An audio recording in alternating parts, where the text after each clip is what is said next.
Halo semuanya, perkenalkan nama saya Hafiz Takyudin. Hari ini saya mau bahas topik yang cukup relate, yaitu self-sabotase. Self-sabotase adalah bentuk dari kita menyabotase diri sendiri dan kita bisa menjadi musuh terbesar dalam diri kita sendiri. Kenapa ini penting dibahas? Pernah nggak sih kalian ngerasa udah punya rencana yang matang tapi malah ditunda terus? Atau ngerasa nggak pantas untuk mendapatkan hal-hal yang baik? Jadi akhirnya kita tolak duluan. Ini bukan sekedar kita malas atau kita menolak mentah-mentah. Bisa jadi itu bentuk dari kita menyabotase diri atau self sabotage. Makanya penting banget kita ngerti kenapa kita menyabotase diri kita sendiri dan gimana cara lepas dari lingkarannya agar kita lebih produktif dan lebih sukses.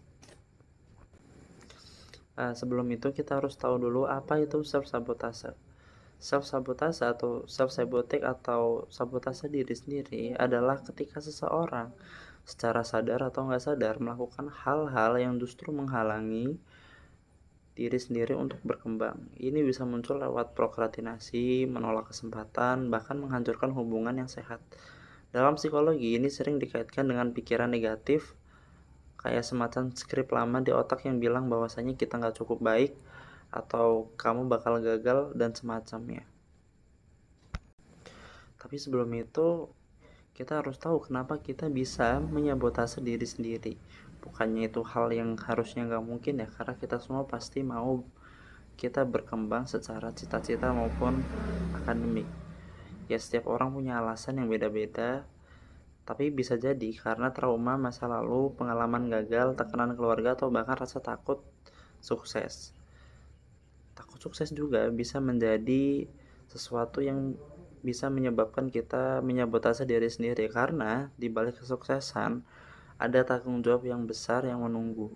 Di sini kita gak siap terhadap tanggung jawab itu, jadi kita menciptakan alasan supaya kita gak perlu menghadapi tantangan itu, atau kita gak perlu mengemban tanggung jawab itu. Padahal dalam hati sebenarnya kita tahu bahwa kita sebenarnya mampu, dan dalam skill sebenarnya kita tahu bahwa sebenarnya kita itu mampu menghadapi dan menerima tanggung jawab itu. Karena dampaknya nggak main-main. Di sini self sabotase bisa bikin kita stuck, bisa bikin kita ngerasa gagal terus, dan bisa bikin kita nggak bisa berubah. Akhirnya muncul rasa bersalah, malu, bahkan depresi. Bukan cuma ngaruh ke hasil kerja atau studi, tapi juga ke hubungan sosial. Kita jadi takut dekat sama orang, kita takut gagal, takut dikecewakan, dan semua itu akan berulang dan makin menghambat jalan untuk kita menuju kesuksesan.